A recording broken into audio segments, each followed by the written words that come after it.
वाला हूं।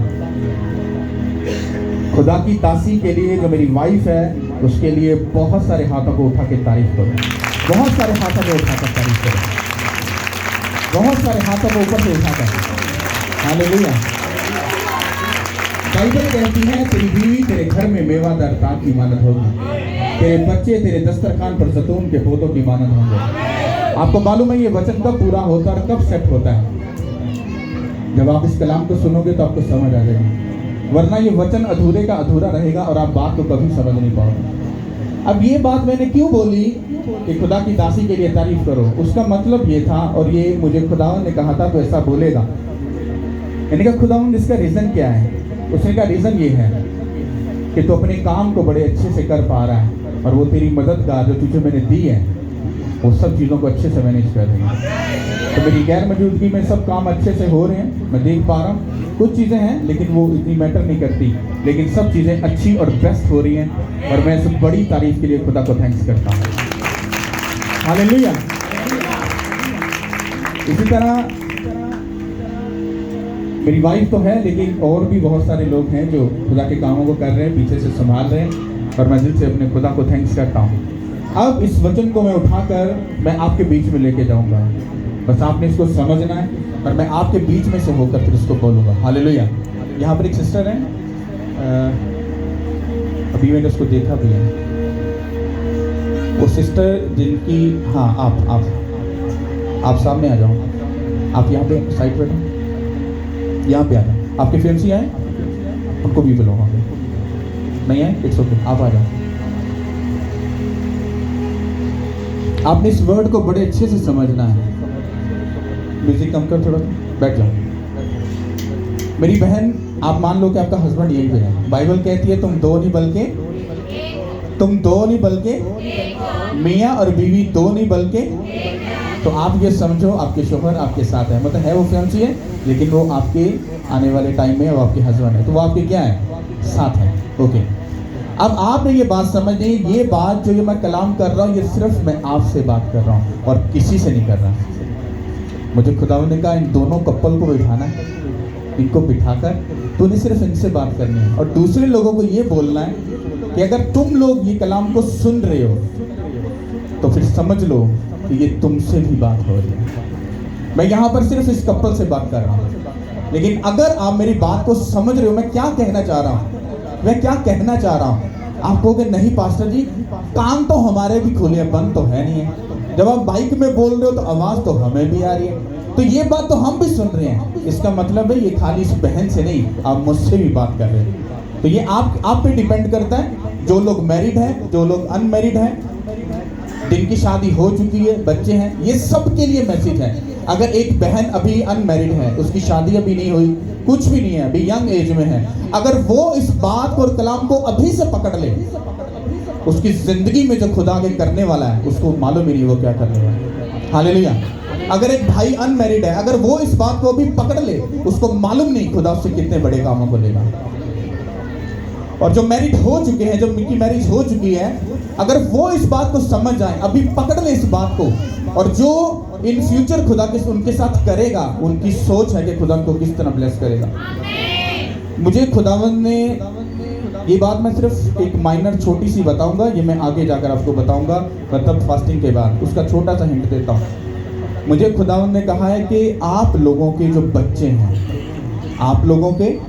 बच्चे हैं, मुझे उनके लिए ये महीना और अगले महीने कंटिन्यू प्रेयर करनी है।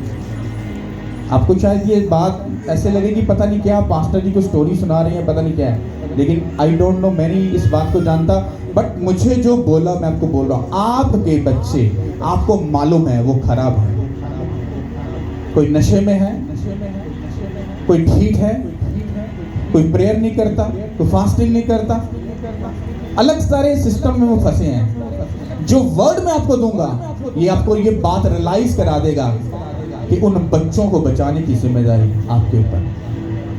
और अगर ये आपने एक्शन नहीं लिया, मैं आपको सच बोल रहा हूँ, आप बहुत कुछ मिस कर जाओगे। इसीलिए उसने यंग कपल को, जिनकी अभी मैरिज नहीं हुई, उनको इसलिए सामने बैठाया कि अगर अब तुम इस कलाम को समझ गए और सीख गए, तुम्हारी कोख में आने वाला जो वंश है, अभी तुम्हें पता भी नहीं उसका, मैं तुम्हें दावा करता हूं, तुमने अभी अगर इस बात को पकड़ लिया, वो शमूएल की तरह, वो यूहन्ना बपतिस्मा देने वाले की तरह, वो एक बड़े कामों को करने के लिए पैदा होगा यीशु मसीह के नाम से। हालेलुया। आप सोच रहे हो पता बच्चा पैदा होगा उसको तरबियत करेगा ऐसा? नो। इस्राएल के लोगों को जाकर उनकी खातून को जाकर स्टडी करो। जब इस्राएली औरत प्रेग्नेंट होती है तो प्रेग्नेंट होने के बाद ना तो उनके घर में कोई लड़ाई, ना झगड़ा, ना कोई कलेश, कुछ भी ऐसा नहीं होता। वो जो खातून होती है वो वचन के साथ जुड़ी रहती है, वो खुदावंद के साथ एक गहरे रिलेशन में रहती है और वो बड़ी गहराई के साथ रहती है। और हर रोज 9 महीने, हर रोज, हर सेकंड के बाद वो अपने बच्चे को कहती है तू खुदा का प्रॉफिट बनेगा, तू खुदा का वर्शिप बनेगा, तू खुदा के बड़े कामों को करेगा, तू लोगों को देने वाला बनेगा, ना कि तू मांगने वाला बनेगा, तू सर बनेगा, तू तुम नहीं बनेगा। मैं ये डिक्लेरेशन करती हूँ यीशु के नाम के, ये उसका काम है, ये उसकी जिम्मेदारी है। और जब वो और बच्चा पैदा करती है, आपको मालूम है वो लोग कभी भी किसी के अधीन काम नहीं करते, वो अपना ही बिजनेस और वो सक्सेसफुल है। हालेलुया। कितनों को मेरी बात समझ आ रही है? तो मेरी बहन, ये मैं जब आपसे बात कर रहा हूं तो आपने इसको समझना है। मुझे नहीं मालूम, आप तो नए नए आए हो, अभी आपको इतना टाइम नहीं हुआ, और मुझे मेरी प्रेयर में खुदा आपका दोनों का चेहरा क्यों दिखा रहा है मुझे मालूम नहीं है, बस मुझे मिला तो मैंने आपको बैठा लिया। अब कैसी सीखने वाली बात है, आपका हस्बैंड जो आपका फियांसी है वो यहाँ पर नहीं है, उसको मालूम ही नहीं है कि खुदा उसके जो उसका मेंटर है उससे बात करके बैठा उसके लिए, और वो शायद अपने किसी काम में बिजी होगा। आपको मालूम है उसके साथ कितना बड़ा, मैं गलत होके वाली बात नहीं कर रहा, लेकिन उसकी प्रेजेंस की जो मसे की जो क्वालिटी और जो उसको मिलने वाला था उसने उसको मिस कर दिया। इसी तरह से आप लोगों को मालूम नहीं है आपका चर्च में एक छुट्टी करना आपको कितना पीछे लेकर जाता है। होता कोई नहीं है, आसमान नीचे नहीं गिर जाता, ये दीवारें गिर नहीं जाती, लाइटें टूट नहीं जाती, पंखे नीचे नहीं गिर जाते, कुछ नहीं होता, लेकिन आपकी लाइफ में कुछ बहुत बड़ा हो जाता है। हालेलुया। कितनों को समझ आ रही? हालेलुया। अब बड़े ध्यान से सुनना और समझना। बाइबल कहती है, पहला कुरिन्थियों उसका 3 बाब और उसकी 16 आयत में लिखा है, इसको घर जाकर ये यूट्यूब पे देख लेना, मेरी बात को बड़े ध्यान से सुनो। 16 आयत में लिखा है, इसकी इको कम करो। क्या तुम नहीं जानते कि तुम खुदा का मकदस हो और खुदा का रूह तुम में बसा हुआ है? अगर कोई खुदा के मकदस को बर्बाद करेगा तो खुदा उसको क्या करेगा? खुदा का मकदस पाक है और वो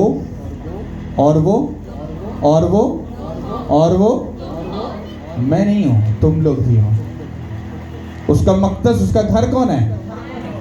तुम लोग हो। अब मेरी बहन ध्यान से सुनो, बाइबल ये कहती है कि मियां बीवी 2 नहीं है, वो क्या है?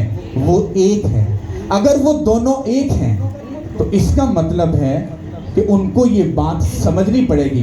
मैं आपको चैलेंज करता हूं, आज का कपल ये समझता है हम 2 हैं, हम एक नहीं हैं, क्योंकि हस्बैंड की कुछ अलग ट्यून है और वाइफ की कुछ अलग है। मैंने क्यों स्टार्टिंग में बोला कि खुदा की दासी के लिए तारीफ करो? क्यों? क्योंकि वो मेरी बात को अंडरस्टूड करती है, वो समझती है, मैंने जो बोलता हूं वो करती है और मैं खुश होता हूं। जब मैं खुश होता हूं, उसने घर की 4 दीवारी में बाइबल के उस वचन को पूरा करके खुदा के नाम को इज्जत और जलाल दिया, और खुदावन ने कहा तो उसको पब्लिक में, लोगों के बीच में तो उसको इज्जत देगा। आप मेरी बात को समझे नहीं? उसने 4 दीवारी के बीच में रहकर खुदा के सिर्फ हुक्म को भी माना है, और उसकी जो इज्जत है वो पब्लिक के अंदर एंटर हुई। जीसस क्राइस्ट ने जिस गांव में मौजूद किए, लेकिन बाइबल ये कहती है कि सारे जितने भी आसपास के गांव थे सब में उसकी शोहरत क्या हो गई? फैल गई। आप जब उस खुदा के कामों को करते हो, आपको लगता है ये आपको लगता है ये बहुत मुश्किल है, लेकिन वो आपकी इज्जत की हदों को सब जगहों पर बढ़ा रहा होता है। आपको मालूम तो नहीं था कि पास्टर जी की जो वाइफ है वो कैसा चल रही है, क्या उनका सिस्टम है? मैं आपको पब्लिक में बता रहा हूं कि she is a so nice person, कि वो बहुत बेस्ट कर रही है और मेरी बेस्ट डिवाइन हेल्पर बनकर काम कर रही है। हालेलुया।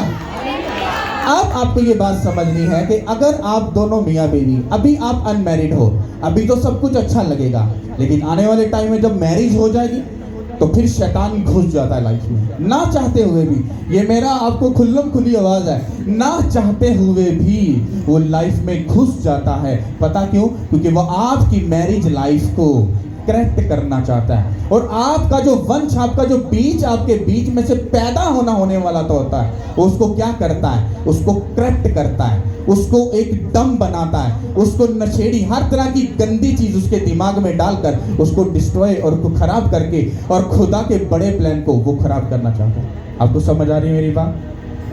आप जब दोनों मियाँ बीवी, दो नहीं कि बल्कि एक हो, तो वचन ये कहता है कि क्या तुम नहीं जानते कि तुम खुदा का मकदस हो और खुदा का रूह तुम में बसा हुआ है।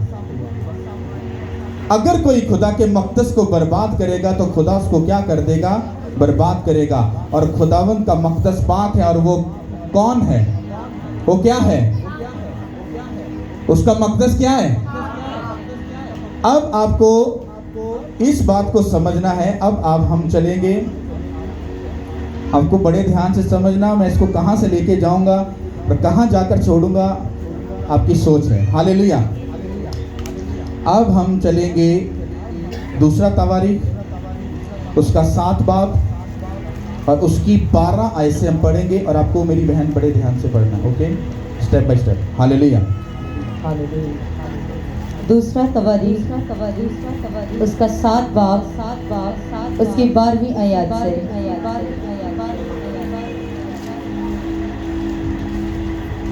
और खुदावंद रात को सुलेमान पर जाहिर हुआ और उससे कहा कि मैंने तेरी दुआ सुनी और इस जगह को अपने वास्ते चुन लिया कि ये कुर्बानी का घर हो। अगर मैं आसमान को बंद कर दूं कि बारिश ना हो, या टिड्डियों को हुक्म दूं कि मुल्क को उजाड़ डालें, या अपने लोगों के दरमियान वबा भेजूं, तब अगर मेरे लोग जो मेरे नाम से कहलाते हैं खाकसार बनकर दुआ करें और मेरे दीदार के तालिब हों और अपनी बुरी राहों से फिरें, तो मैं आसमान पर से सुनकर उनका गुनाह माफ़ करूँगा और उनके मुल्क को बहाल कर दूँगा। अब से जो दुआ इस जगह की जाएगी उस पर मेरी आंखें खुली और मेरे कान लगे रहेंगे, क्योंकि मैंने इस घर को अब चुना और मुकद्दस किया है कि मेरा नाम यहाँ सदा रहे, और मेरी आंखें और मेरा दिल बराबर यही लगे रहेंगे। और तो अगर मेरे हुजूर वैसे ही चले जैसे तेरा बाप दाऊद चलता रहा, और जो कुछ मैंने तुझे हुक्म किया उसके मुताबिक अमल करे और मेरे आइन और मेरे अहकाम को माने, तो मैं तेरे तख्ते सल्तनत को कायम रखूँगा, जैसा मैंने तेरे बाप दाऊद से अहद करके कहा था कि इसराइल का सरदार होने के लिए तेरे यहाँ मर्द की कमी नहीं होगी। पर अगर तुम बरगश्ता हो जाओ और मेरे आइन और अहकाम को जिनको मैंने तुम्हारे आगे रखा है तर्क कर दो और जाकर गैर मामूदों की इबादत करो और उनको सजदा करो, तो मैं उनको अपने इस मुल्क से जो मैंने उनको दिया है जड़ से उखाड़ डालूंगा, और इस घर को जिसे मैंने अपने नाम के लिए मुकद्दस किया है अपने सामने से दूर कर दूंगा, और इसको उस कौमों में ज़रबुल मिसल और अंगश्त नुमा बना दूंगा। हालेलुया। अब हम आगे पढ़ेंगे और इसके बाद हम इसको समझेंगे। हालेलुया। दूसरा तवारीख उसकी 36 चैप्टर है, उसका 36 और उसकी 15 आयत से हम पढ़ेंगे। दूसरा तवारीख उसका 36वां बाब और उसकी 15वीं आयत से। और खुदावंद उनके बाप दादा के खुदा ने अपने पैगंबरों को उनके पास बर वक्त भेज कर पैगाम भेजा क्योंकि उसे अपने लोगों और अपने मस्कन पर तरस आता था।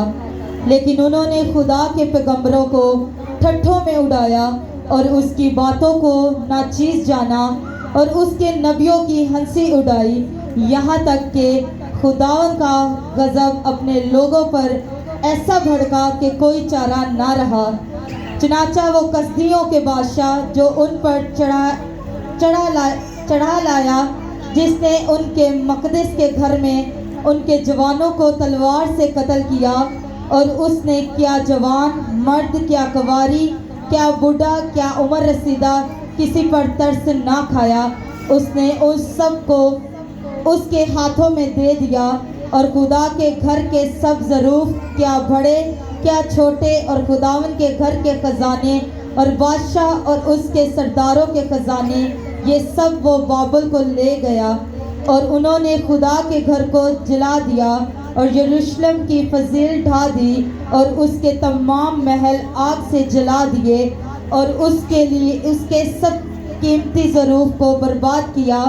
और जो तलवार से बचे वो उनको बाबल को ले गया, और वहाँ वो उसके और उसके बेटों के गुलाम रहे जब तक फारस की सल्तनत शुरू ना हुई। आमीन। हालेलुया, सब बोलो आमीन। बड़े ध्यान से सुनो।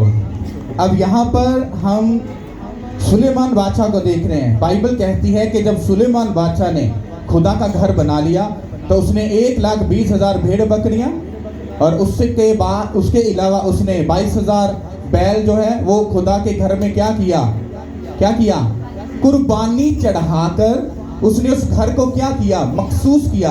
और बाइबल कहती है कि खुदा का अबर और खुदा का जलाल उस घर पर क्या हो गया, ठहर गया।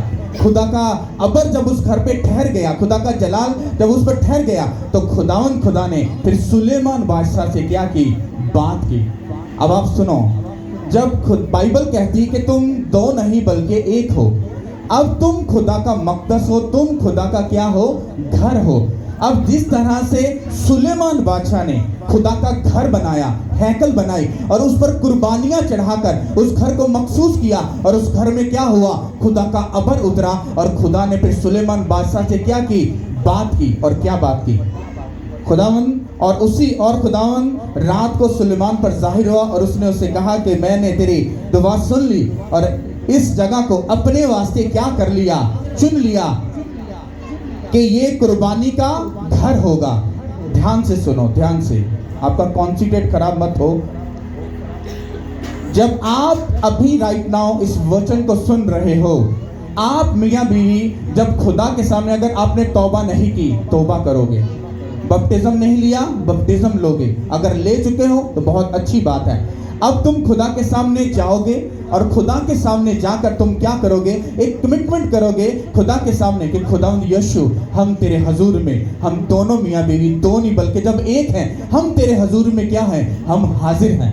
आप अपने घर की नींव धर रहे हो, आप अपने घर की क्या कर रहे हो, नींव धर रहे हो। कौन से घर की, फिजिकल घर की नहीं, स्पिरिचुअल घर की तुम नींव धर रहे हो, क्योंकि उसका वचन कहता है कि तुम खुदा का मकदस हो।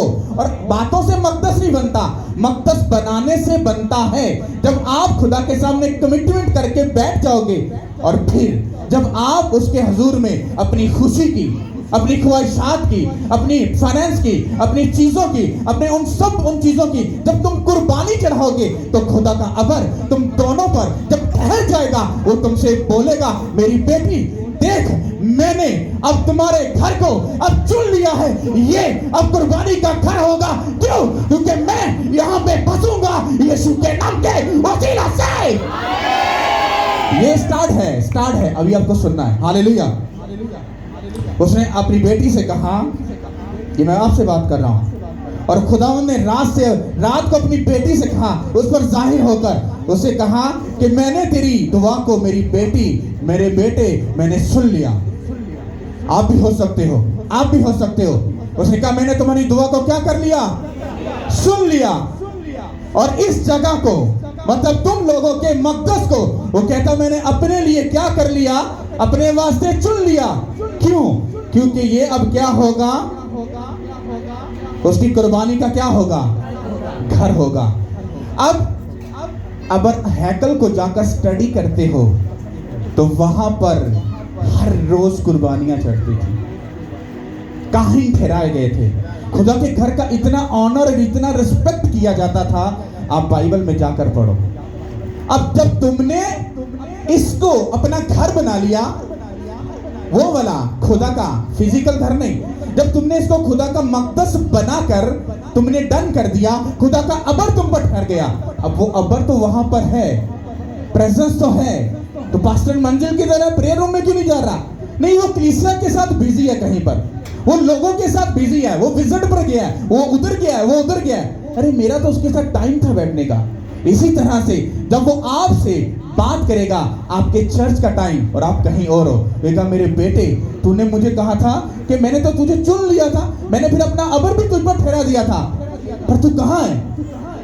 तेरा टाइम है मुझसे मिलने का, मेरी तेरी कमिटमेंट है, तुझे मुझसे मिलना है, तू कहां पर है? तो तुमसे बात करेगा। अब बात वो कहां से करेगा? तुम तो चर्च में हो ही नहीं, तुम तो खुदा की प्रेजेंस में हो ही नहीं, तुम तो उसके काम को कहीं नहीं कर रहे, तुम उसकी जिम्मेदारी को तो उठा नहीं रहे, कुछ कर तो नहीं, तो कौन से तुम क्रिश्चियन हो? किस तरह से बाइबल को पढ़ रहे हो? ध्यान से जाकर बाइबल को पढ़ो। वो छोटी छोटी बातों में तुम्हें तमसील देकर वो समझाता है, क्योंकि उसको तुम पर तरस आता है, क्योंकि उसने तुमको चुन लिया अपना मकदस बनाकर, उसने अपना अबर तुम पर ठहरा दिया। उसने कहा मैं चाहता हूं तुम्हें दूसरा मददगार दूंगा। उसने कहा जो बपटिज्म लेगा उसको इनाम में क्या मिलेगा? रूहुल कुद्दस मिलेगा। ये रूहुल कुद्दस उसके अबर को शो करता है। हालेलुया। उसने कहा कि ये अब कुर्बानी का घर होगा। अब आपकी कुर्बानी देने का टाइम क्या था? संडे आपके रिश्तेदार का फोन, आपका कुछ सिस्टम है तो वो कह रहा है आपको आज आना होगा, नहीं आओगे तो बहुत बड़ी प्रॉब्लम हो जाएगी। तो आपका तो आज खुदा के साथ उसके भवन में कुर्बानी देने का टाइम है, तो कहां पर हो? कोई आया, धोखा दिया और चुरा कर तुमसे ले गया और तुम अपने रिश्तेदार के घर में बैठे हो। वही रिश्तेदार, अगर तुम गरीब हो, मांगने वाले हो, वही रिश्तेदार तुम्हें अपने घर से जलील करके निकालेगा और या तुम्हारी पीठ के पीछे बोलेगा ये तो मांगने वाला, इसको क्या तमाशा, इसको निकालो इधर से, इसको बोलो मैं घर में नहीं। वही रिश्तेदार, पर तुम्हारे पास पैसा है, वो तुम्हें चूमेगा, चाटेगा। पर अगर तुम खुदा की प्रेजेंस में आगे बढ़ने वाले हो तो फिर शैतान उसमें जाकर तुम्हारे रिश्तेदार में घुस जाएगा और तुमको उस कुर्बानी को चढ़ाने से वो रोकेगा। क्या मैं गलत बोल रहा हूं? सच बोल रहा हूं। उसने कहा कि मैंने तुझे चुन लिया। नए हैदराबाद में उसने क्या क्या दिया? उसने कहा कि तुम खुदा का मकदस हो, क्योंकि वो हैकल तो जल गई। अब वो हैकल कहां पे है? हम तो वहां पे जा नहीं सकते। उसने कहा मैं किस्सा ही खत्म करता हूं। उसने कहा तुम खुदा का मकदस हो। हालेलुया। और आगे लिखा है, इसको ध्यान से समझना। कहता अगर मैं आसमान को बंद कर दूं कि बारिश ना हो, या टिड्डियों को हुक्म दूं कि मुल्क को उजाड़ डाले, या अपने लोगों के दरमियान वबा भेजूं, इसका मतलब क्या है? जब हम खुदा के प्रेजेंस में होते हैं तो लिखा है, इसको सामने भेजो। अब खुदावन खुद के बोल रहे हैं, खुद ये बोल रहे हैं। कहता कि अगर मैं आसमान को बंद कर दूं, आसमान को बंद करने का मतलब क्या है? सोचो, जब अय्यूब अपने मामे के घर में जा रहा था, धोखा करके वो जा रहा था, रास्ते में सो गया, उसको एक दर्शन आया। उसने एक सीढ़ी को ऊपर नीचे आते देखा कि एंजल्स उस पर जा रहे हैं, फिर आ रहे हैं, फिर जा रहे हैं, फिर आ रहे हैं। उसे क्या, इसका मतलब क्या है? ये एक गहरी स्टडी है। अगर आप बाइबल को पढ़ने वाले हो तो आपको समझ आ जाएगी। वो जैसे ही उठा, वो डर गया। उसने कहा हो ना हो, ये खुदा का भवन है, ये जगह, यहाँ क्या चल रहा है? एंजल्स आ रहे हैं, जा रहे हैं, क्या चल क्या रहा है? उसका मतलब क्या था? उसने कहा खुदावन अगर तू, मैं जिस राह पे जा रहा हूं, कहता मुझे खाने को रोटी, पहनने को कपड़ा दे, सब कुछ तो मुझे बेस्ट दे, तो कहता मैं उसका दशवांश, मतलब उसका 10वां हिस्से तुझे जरूरी दिया करूंगा। उसने वहां पर मन्नत मांग ली खुदा की घर की, पर है वो एक वीरान जगह थी और वो पत्थर पर सर रख के सो रहा था। और उस विजन का मतलब ये था, क्योंकि खुदा के घर से, उसके भवन से क्या होता है, जब तुम प्रेयर करते हो, तुम अपनी कुर्बानियां चढ़ाते हो, तो यहां से एंजल्स तुम्हारी उन सब चीजों को लेकर ऊपर जाते हैं। एक सर्कल है, एक सिस्टम है, ऐसा नहीं है वो तुम्हारे घर में सीढ़ी उतर जाए, ऐसे तो तुम नवाब बन जाओगे नहीं। उसने कहा हो ना हो ये खुदा का घर है। इसका मतलब क्या है कि उसने जो दर्शन देखा कि एंजल्स जा रहे आ रहे हैं, वो एंजल्स नीचे से दुआओं को लेकर जाते और ऊपर से उनका जवाब लेकर वो नीचे आते। कितनों को समझ आ रही है? उसने यहां पर लिखा 13 आयत में कि अगर मैं आसमान को बंद कर दूं, अगर वो सीढ़ियों को खुदा खत्म कर दे तो बरकत आ जाएगी। फिर कहता जितना मर्जी तो हालेलुया और कितना ऐ खुदावंद बोलता जा, मैं तुझे नहीं जानता।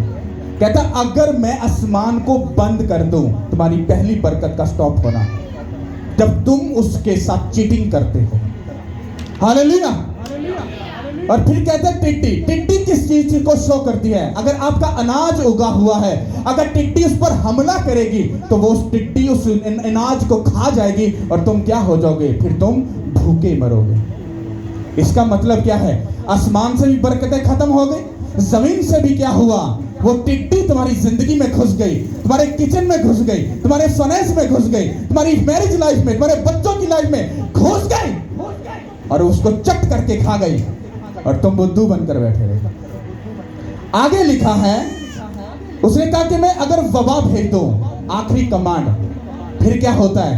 पहले उत्तों बरकत रुक गई, फिर फाइनेंस डम हो गया, जिंदगी तमाशा बन गई, और अगे की एंट्री मार दिए, आगे मार दी फिर बीमारी। वबा किस चीज को? कोरोना वबा थी, लोग छुप गए थे। कहता अगर मैं अपने लोगों में वबा भेज दूं, इसका मतलब क्या? इसका मतलब कि जब बीमारी एंट्री मारती है, जब बीमारी तुम्हारी जिंदगी में आती है, इसका मतलब वो खुदा की प्लानिंग नहीं है। इसके दो हिस्से हैं, एक वो होता है जो खुदा की तरफ से आता है, तुम पर टाइम आता है, पर वो तुम्हें गिराने के लिए नहीं, आगे लेकर जाने के लिए होता है। और एक टाइम वो, इसमें वो बात है कि जब तुम अपने अमलों और कर्मों के साथ इन सब चीजों को क्या करते हो? फेस करते हो। कितनों को मेरी बात समझ आ रही है?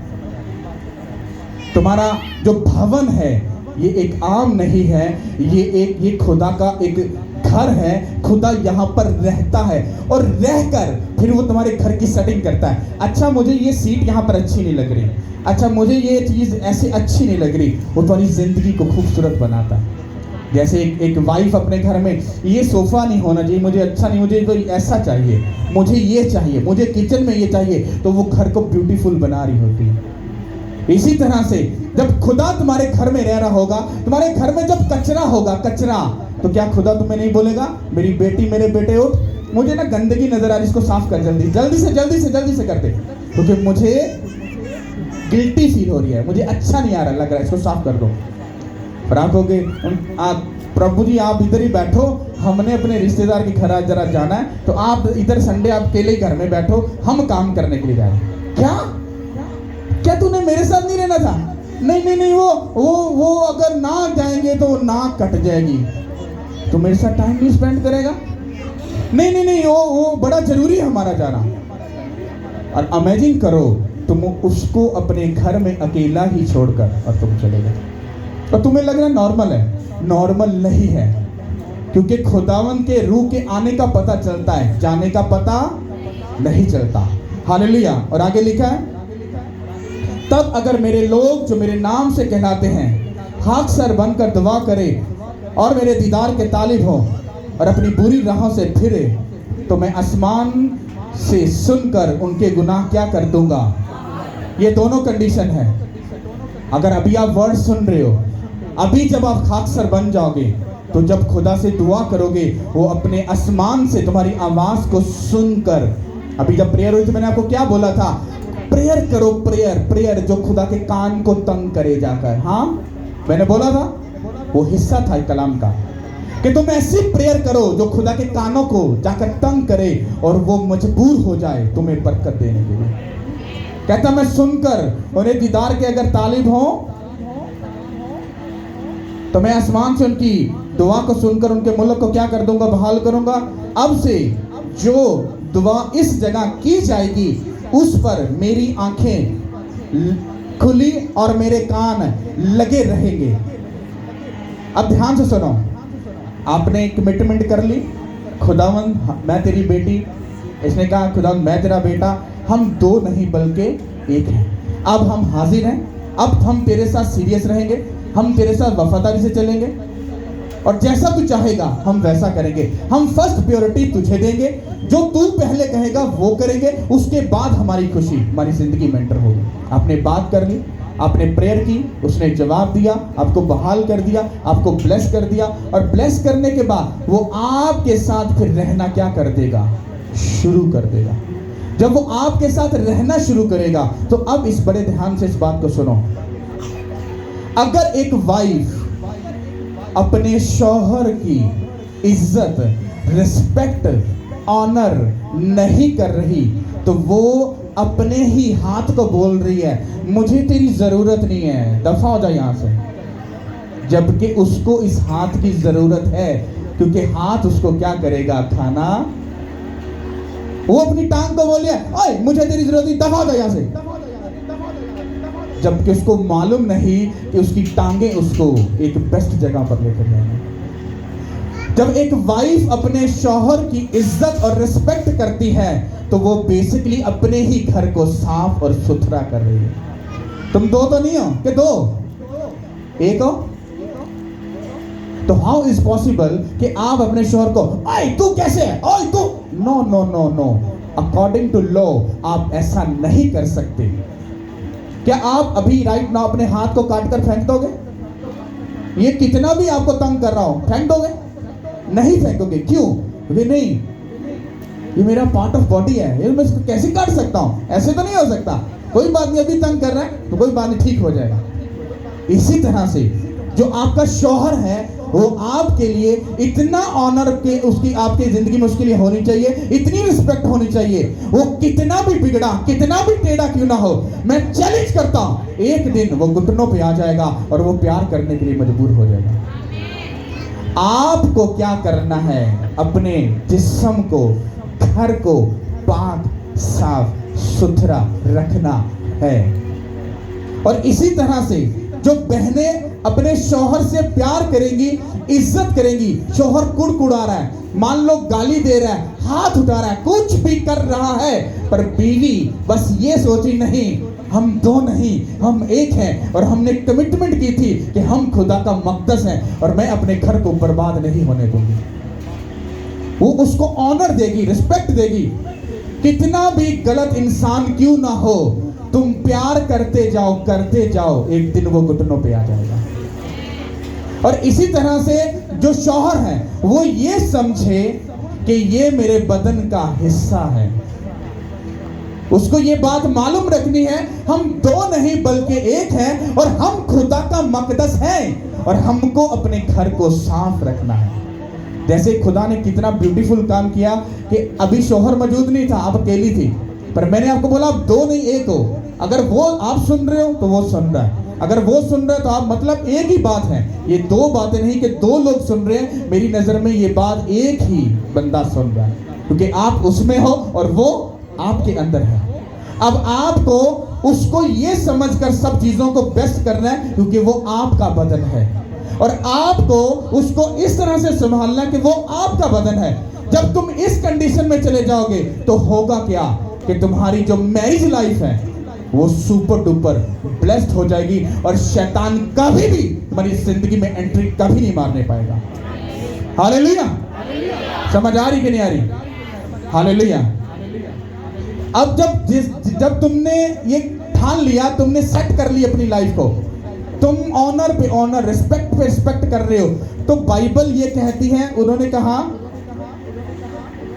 कि जो दुआ इस जगह, जो दुआ इस जगह, मतलब तुम लोग अपने घर में जब प्रेयर कर रहे होगे तो कहता कि इसके जगह घर के ऊपर मेरी आंखें लगी रहेंगी। मेरी आंखें, तुम इमेजिन करो कि अगर खुदावंद की आंखें 24 आवर तुम पर लगी हैं, उसका दिल हमेशा तुम्हारी तरफ है, कौन शैतान तुमको धोखा देगा? कौन तुम्हारी लाइफ को डिस्ट्रॉय करेगा?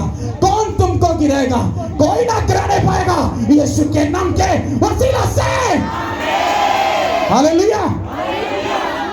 कहता मेरी आंखें खुली और मेरे कान इनकी तरफ क्या लगे रहेंगे। तुम जब भी प्रेयर करोगे तुमको तुम्हारी प्रेयर का ऐसे आंसर सुनाई देगा, तुमको जवाब मिलेगा। हालेलुया। समझ पा रहे हो कि नहीं मेरी बात को? और आगे लिखा है, क्योंकि मैंने इस घर को अब चुना और मुकद्दस किया है और मेरा नाम यहां सदा सदा सदा। अगर मेरी बहन आज तूने इस बात को पकड़ लिया तो उसने जो अपना अबर उठेला था वो चंद दिनों के लिए नहीं, अपनी जो आंखों की कमिटमेंट उसने तेरे साथ की वो चंद दिनों के लिए नहीं, अपने काम की, अपने दिल, अपने हार्ट की जो कमिटमेंट तेरे साथ की वो चंद दिनों के लिए थी। उसने कहा मैं सदा सदा सदा इस घर में रहूंगा यीशु के नाम के वसीले से। सदा। आप सोच रहे हो प्रेयर की जवाब नहीं आ रहा कुछ? नो, इसको पढ़ो वचन को। कहता इधर मेरे आंखें लगी रहेगी, कहता मेरे कान लगे रहे, मैं इनको पूरा कॉन्सेंट्रेट में रखूंगा और मैं सदा इनके साथ रहूंगा। हालेलुया। और मेरी आंखें और मेरा दिल बराबर यही लगा रहेगा। दोबारा से कमिटमेंट, दोबारा से। क्या खुदा झूठ बोलता है? बताओ भाई, झूठ बोलता है? बोलता है? तो अगर नहीं बोलता तो भाई साहब बरकत कहां पे है? हाँ, मैरिज लाइफ में बरकत कहां से है? तुम्हारा बच्चा नशों में, बिगड़ी चीजों में वो कैसे चला गया? इसका मतलब यह है कि तुम्हारा भवन जो है, जो आगे मैं आपको बताने वाला हूं, उसके साथ वो हो चुका है। और आगे लिखा है,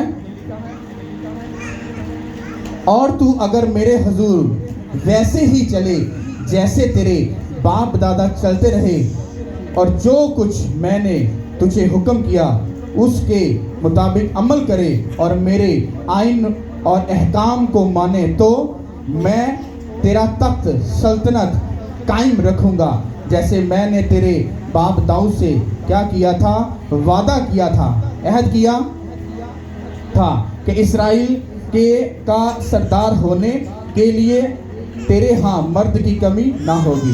अब आप इमेजिन करो, कहता है कि ध्यान से सुनो, मैं तुमको टारगेट क्यों कर रहा हूं? माँ बाप को। तुम्हारे बच्चे बरकत कब पाते हैं? जब तुम बरकत पाते हो। उसने कहा जैसे तेरे माँ बाप, तेरे बाप दादा मेरे साथ चलते रहे, कहता अगर तुम भी वैसे मेरे साथ चलोगे तो मैं सदा तुम्हारे साथ बना और खड़ा रहूंगा। अब अगर तुम्हारे बाप दादा वो किसी भी कंडीशन में थे, मैं नहीं जानता, लेकिन तुमने इस बात को समझ लिया, तुमने कमिटमेंट कर ली, तुमने खुदा को अपना मकदस बना लिया, तुमने अपने खुदा को अपना घर बना लिया। अब जब तुम्हारे खुदा का अबर तुम्हारी जिंदगी में रहता है तो वो तुमसे, तुम्हारी आने वाली कोख को, वो तुम्हारे बच्चे को क्या बोल रहा है? मेरे बेटे, मेरी बेटी, जब मैं तेरी माँ के कोख में तुझे भेज रहा हूं तो तेरी माँ और बाप के साथ मैंने कमिटमेंट की थी, वादा कर लिया है कि तुम्हारे खानदान या जिंदगी के अंदर कभी भी बादशाहियों के जैसी वो ग्रेस और ग्लोरी कभी भी खत्म ना होगी यीशु के नाम के वसीले से। क्या तुमने इस वादे को पूरा किया? तुमने इस काम को पूरा किया? अब तुम्हारी मैरिज जब हो रही है तो गाने भी चल रहे हैं और सारा पुट्ठा सा काम चल रहा है। हाँ, तो तुमने तो भवन की धज्जियां उड़ा दी पकड़कर। अब वो जो तुम्हारे अंदर कोक में जो बेबी आने वाला है वो स्पिरिचुअल नहीं होगा, वो कुछ और ही होगा। हाँ, फिर तुमने जो बोया वो तुम्हें काट के दिखा देगा।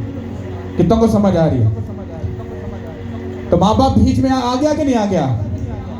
अगर तुमने एक्शन नहीं लिया तुम्हारे बच्चे कभी ब्लेस नहीं होंगे। तुम्हारे ऊपर ये बात डिपेंडेंट है कि तुम अपने बच्चों को बचाना चाहते हो कि नहीं। बातों से बच्चे नहीं बचते, अमलों और कर्मों के साथ बचते हैं। Hallelujah, thank you Lord. और आगे लिखा है, पर अगर तुम फिर जाओ, बरकदिस्ता हो जाओ, और मेरे आइन व अहकाम को जिनको मैंने तुम्हारे आगे रखा है तर्क करके गैर ममूदों की इबादत करके उनको सजदा करो, तो मैं उनको उस मुल्क से जो मैंने उनको दिया है जड़ से क्या करूंगा? जड़ से क्या करूंगा? जड़ से क्या करूंगा? ये बात तो ओल्ड टेस्टमेंट में लिखी है, तो फिर ये आगे न्यू टेस्टमेंट में क्या कर रही है? वहां पर लिखा तुम खुदा का मकदस हो। जो कोई खुदा के मकदस को बर्बाद करेगा, तो मैं कहता जड़ से। जड़ का मतलब ये होता है अगर एक दरख्त को तुम जड़ से उखाड़ दोगे वो कभी उगने का नहीं, पर अगर तुम उसको ऊपर से काट दोगे उसके उगने की उम्मीद है। कहता मैं तुझे जड़ से उखाड़ डालूंगा और तू कभी भी सामने नहीं आने पाएगा। तुम्हें क्या लग रहा है तुम सब कुछ कर लोगे और आसानी से सब कुछ हो जाएगा? नो। तुमको अभी से, जो मैरिड है, जो बुजुर्ग है, जो अनमैरिड है, अभी से सोच लो और समझ लो, अगर एक बहन कंवारी है तो वो आज से अपने खुदा के मकदस को पाक और साफ रखे और अकॉर्डिंग टू लॉ अपने फियांसी, अपने हस्बैंड, अपने खुदा का वो बस वेट करे जब वो भेजेगा, जब वो आएगा, वो स्पिरिचुअल होगा। तुम्हारी कोख एक शमूएल जैसे यूहन्ना बपतिस्मा देने वाले को पैदा करेगी यीशु के नाम के वसीला से। अगर एक बहन चली गई उल्टे कामों में, 4-4 लड़कों के साथ बॉयफ्रेंड बना लिया, वो कभी भी शमूएल पैदा नहीं कर सकती, वो शैतान पैदा करेगी। हालेलुया। अगर आप लोग ये बातें समझ जाओ, आप कितने आगे जा सकते हो आपको खुद को मालूम नहीं है। हालेलुया। अब हम चलते हैं दूसरा तवारीख, जैसे हमने पहले पढ़ा 36 बाब उसकी 15 आयत से। और खुदावंद उनके बाप दादा के खुदा ने अपने पैगंबरों को उनके पास बर वक्त भेज कर पैगाम भेजे, क्योंकि उसे अपने लोगों पर, अपने मस्कन पर क्या आता था? क्या आता था? क्या आता था? उसको तुम पर तरस आता है, पर तुम कहते हो जा खुदावन सानू के तेरी जरूरत ही नहीं, अच्छी आप बड़े कारीगर। तुम चर्च खत्म करके पब्लिक में चले जाओ, लोगों में चले जाओ, तुम बातें सुनो। बाइबल उन्ना पढ़ी कदी नहीं होएगी, दवा ते कोनो कदी करना तो बड़ी दूर, लंगे भी नहीं कदी होणगे। रोजा ते उन्हां दी ख्वाब च भी कदी हो जा वर्ड नहीं होना, ते गुनाह तो दूर नहीं, वो बिल्कुल कोल होणगे। और बीच ना कदी वो तो छाड़ी दो ना, ओ बंदे तुहानू काउंसलिंग कर देना जाणगे। ले दस केड़ा खुदा? ओ ले यीशु मसीह दे अपने यार सज्जन। हालेलुया। शट तेरे मुंह से उनका नाम निकालना भी तेरे लिए गलत है। क्यों? क्योंकि तूने अपने मकदस की धज्जियां उड़ाई हैं और तू बोल रहा है हालेलुया।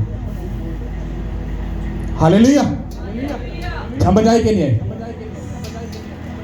उसने कहा कि अपने लोगों और अपने मस्कन पर क्या आता है? तरस आता है। लेकिन उन्होंने खुदा के पैगंबरों को क्या किया? क्या किया? और उनकी बातों को क्या किया? और उसके नबियों की क्या की? यहां तक कि खुदावंद का गजब अपने लोगों पर ऐसा भड़का कि कोई चारा ना रहा, कोई भी चारा। मैं इस बात के ऊपर बहुत सा प्रचार करूंगा, क्योंकि हमारे इस मुल्क के अंदर शैतान ने जितना बड़ा काम पादरियों की धज्जियां उड़ाने के लिए किया, उतना काम उसने किसी चीज के लिए नहीं किया होगा। आप कोई बंदा भी ढूंढ लो जाकर, बस उसको पादरी की सिर्फ 4 बातें ऐसे अपने से लगाकर गलत बता दो, अगलियां 50 गल्लां वो ਤੁਹਾਨੂੰ दसेगा कि पादरी ओ पादरी छट पादरी। फिर तुम उसकी पर्सनल लाइफ को जाकर स्टडी कर लेना, बस देखना ये बंदा है क्या जो मुझे सिखा रहा है और बता रहा है। वो तुम्हें शराब पीता भी नजर आएगा, अपने यार दी भैन दे नाल दी सेटिंग भी होएगी, ठीक है, ਉਹਨੂੰ ਹਰ ਗੰਦਾ ਕੰਮ ਕਰਦਾ ਨਜ਼ਰ ਆਏਗਾ, ਪਰ ਤੁਹਾਨੂੰ ਪ੍ਰੀਚ करता जरूर नजर आएगा। अल्ले पोस्टर ले खुदा सच्चे दिल ना दुआ करो खुदा, मतलब वो ऐसी बातें करेगा तुम हैरान हो जाओगे, यार ये बंदा वाकई सच्ची बात कर रहा है, और तुम मानने के लिए मजबूर हो जाओगे और तुम पास्टर को बोलोगे कि you are a wrong pastor. समझ आ रही कि नहीं आ रही? पर तुम्हारे सुनने वाले कान वैसे नहीं ना थे, तुम्हारे सुनने वाले कान गंदी बातों को सुनना पसंद करते हैं। मैंने आपको अभी एक बात बोली कि मैं आपको खामोश रहने का एक भेद बताऊंगा, उसमें ये भी एक बात ऐड होती है, सुनना। हालेलुया। कहता कि उन्होंने खुदा के पैगंबर जो खुदा ने नबी भेजे उनको ठट्ठों में उड़ाया, उनको हंसी उनकी उड़ाई, उनके साथ ऐसा सलूक किया कि वो खुदा के कलाम की जब उनको प्रीच किया जाता था, उनको बताया जाता था, वार्निंग दी जाती थी, तो वो उनको ठट्ठों और हंसियों में क्या करते थे, उड़ाते थे।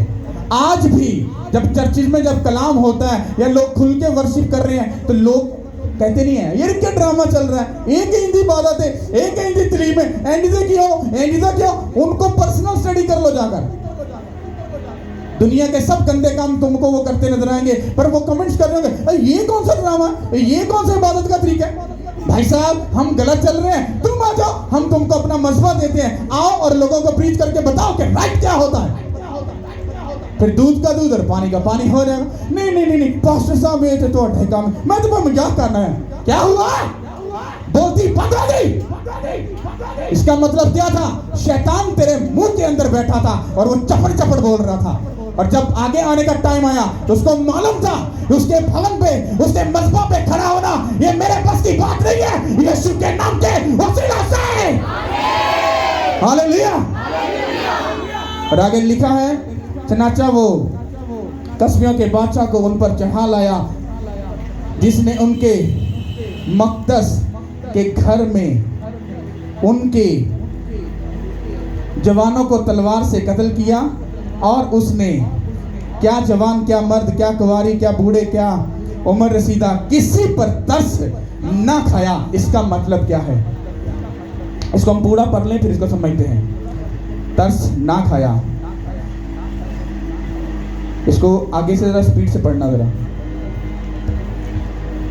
और खुदावंद के घर के सब जरूर, क्या बड़े क्या छोटे, और खुदावंद के घर के खजाने और बादशाह और उसके सरदारों के खजाने, ये सब वो बाबुल को ले गया, और उन्होंने खुदा के घर को जला दिया और यरूशलेम की फजील ढा दी, और उसके तमाम महल आग से जला दिए, और उसके सब कीमती ज़रूफ को बर्बाद किया, और जो तलवार से बचे उनको बाबुल को ले गया, और वहाँ वो उसके और उसके बेटों के गुलाम रहे जब तक फारिस की सल्तनत शुरू ना हुई। बाइबल कहती है कि वो खुदा के सब जो कीमती बर्तन, वो सब चीज़ें थी, वो ले गए, और उसके बाद जितने भी वो खजाने सब चीज़ें थे वो बेबीलोन को ले गए, और उसके बाद उन्होंने क्या किया कि उन्होंने खुदा के घर को क्या कर दिया?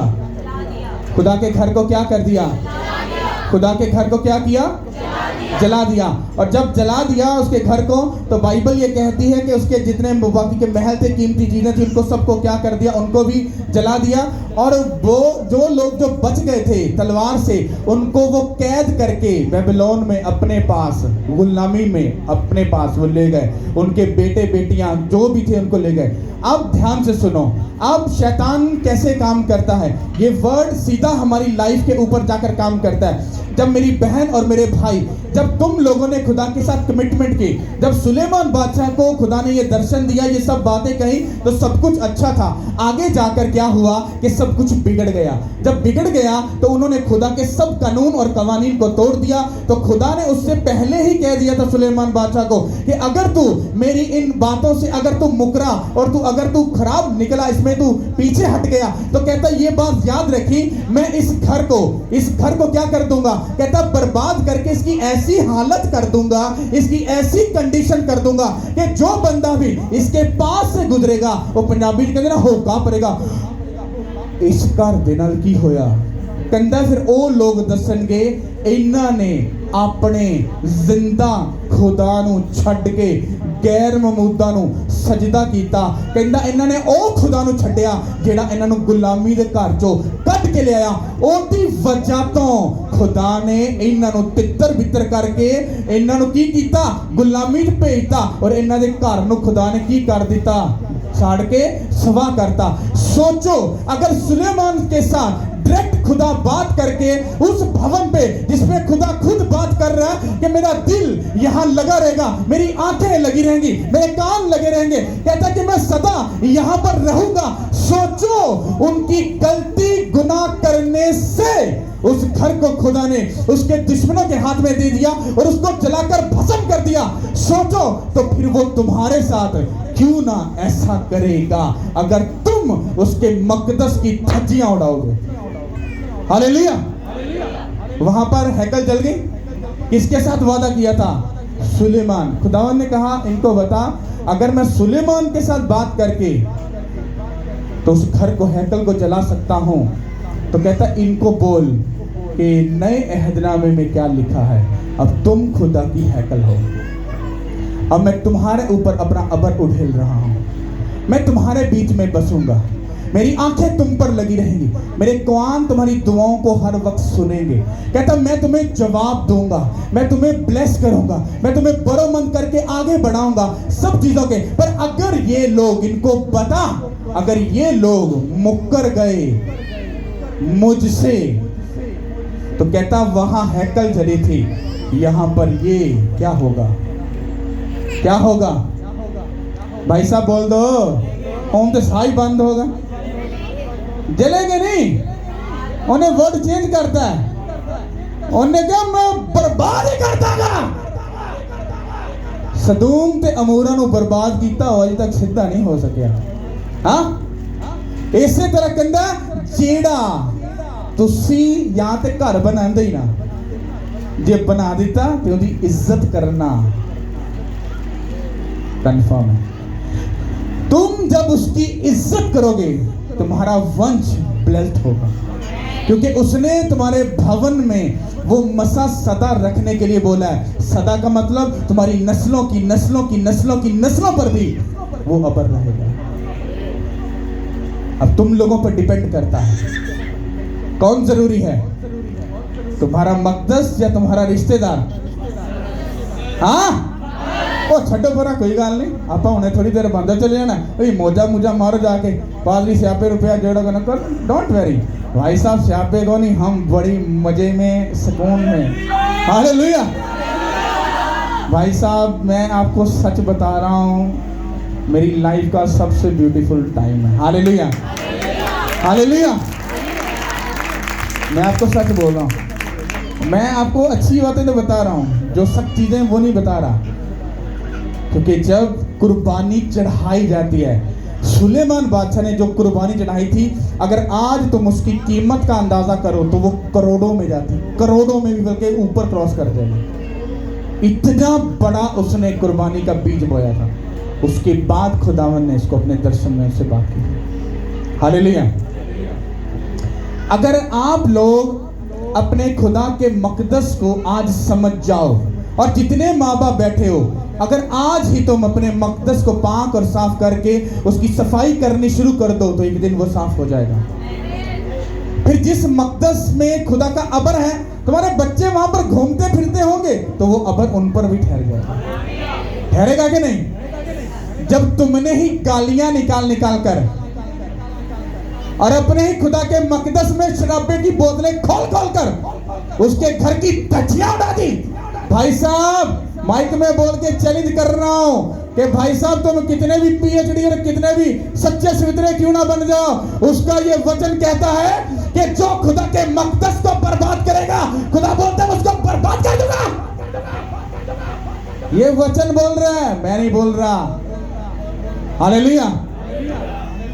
आपको लग रहा है मैं डरा रहा हूं? आपको लगना नहीं चाहिए, मैं सचमुच डरा रहा हूं, मैं सच बोल रहा हूं। आपको लग रहा है पादरी यार डरांदा पे है, मैं डरांदा नहीं पिया, मैं सच्ची मुझी डराना पिया। यहां पर कहता है उसने अपने नबियों को बर वक्त भेजा, अपने जो पैगंबर थे उनको भेजा, कहता वो ठट्ठों में हंसी में उड़ाते थे। उड़ाओ कोई ठट्ठा, करोगे हंसी, क्योंकि अब वो तो कर गए, हम समझ गए हैं। उंगली उठाकर बात करनी है, भाई साहब, जब तक तू अपने घर में होगा, अपनी लाइफ में होगा, अगर तेरे अंदर खुदा का रूह नहीं बसता, यू आर अ डेविल। मुंह पे बोल रहा हूं, डर के नहीं बोल रहा। और तुम्हें मालूम नहीं, तेरे लिए खुदा ने यीशु मसीह ने लहू बहाया था। उसने अपना तुझे मोल ले लिया, तुझे उसने अपने घर बनाने के लिए तुझे अलॉटमेंट कर दी कि तू अब मेरा टेंपल है, तो मेरा घर है। कहता जो मेरे घर को बर्बाद करेगा मैं उसको बर्बाद कर दूंगा। सोचो, तुम्हारे साथ अगर कुछ गलत होगा तो क्या बच्चों के साथ नहीं होगा?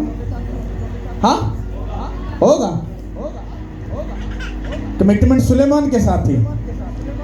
जब गुनाह किया तो बाइबल कहती बूढ़ा, जवान, उम्र सीधा पीठे दे तरस नहीं खाया, वट टोक दिता सारे।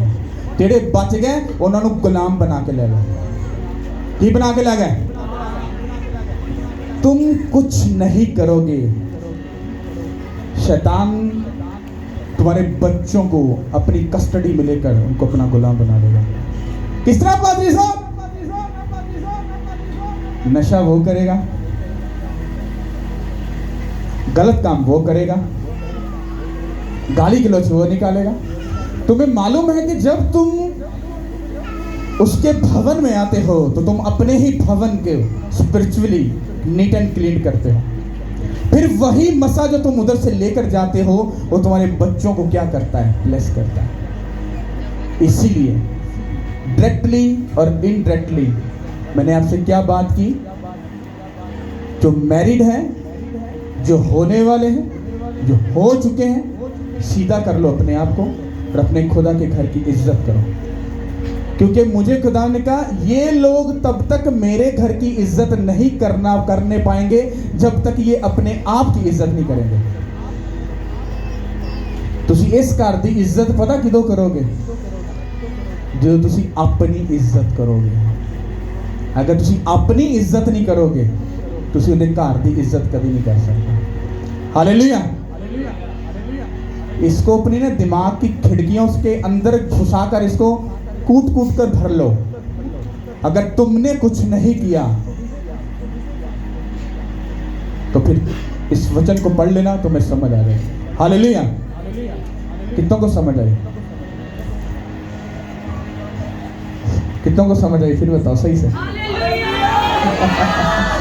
तारीफ कर दो इस खुदा के लिए। Thank you Lord. तो सब लोग तैयार हो समझने और सुनने के लिए? तो कौन अपने खुदा के घर को पाक और साफ रखे?